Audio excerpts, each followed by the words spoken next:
Like so many, Estefania Hidalgo has quietly endured the challenge, the inconvenience of living through a pandemic.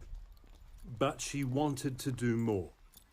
This was a way for me to take back control of the situation, to feel like I was in a less hopeless place, in a less hopeless world, and be like, okay, I can do this to make it better. I chose not to be in fear.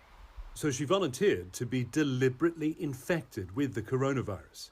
I was shaking, but then without knowing, I just typed my name in and was like, let's go for it. Shaking? I want to be part of it. Yeah, because it can be scary, right? Like, you're going to be potentially exposed to the virus. Yes! Alistair Fraser-Urquhart is also very keen to be infected. I've just got the email. He helps with running the recruitment campaign Estefania signed up to. One day sooner finds volunteers, so far tens of thousands around the world, and has been lobbying the UK government to make use of them through potentially risky research. I wake up thinking about challenge trials and I go back to bed thinking about challenge trials. Challenge trials involve giving young, healthy people a potential vaccine, like this one developed by London's Imperial College, and then later testing it by deliberately dosing them with the virus. Proponents say it's faster than waiting for test subjects to be exposed to a specific virus in the real world. With numerous COVID-19 vaccines being developed, some scientists think challenge trials could help identify the best of them sooner. By taking that small risk on myself, I can, potentially protect thousands of other people's from, having to be infected without consenting to it. Critics say challenge trials have limited use because the young, healthy people who take part don't represent the broader population. They have been used against other viruses. Hi Tom, welcome to Flu Camp. Thank you. Through to quarantine then? Yeah.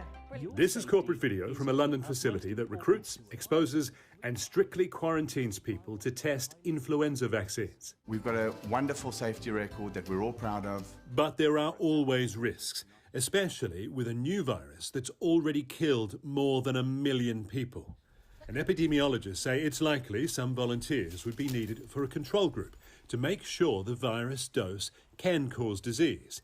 It means they'd be exposed to the coronavirus without receiving a vaccine. The real potential for doing harm to volunteers would be closely scrutinised by regulators.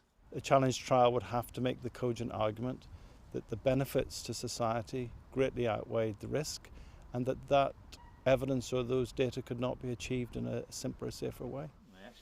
Built out both of them. Test subjects in challenge trials are compensated financially, but Alistair's father knows that's not motivating his son.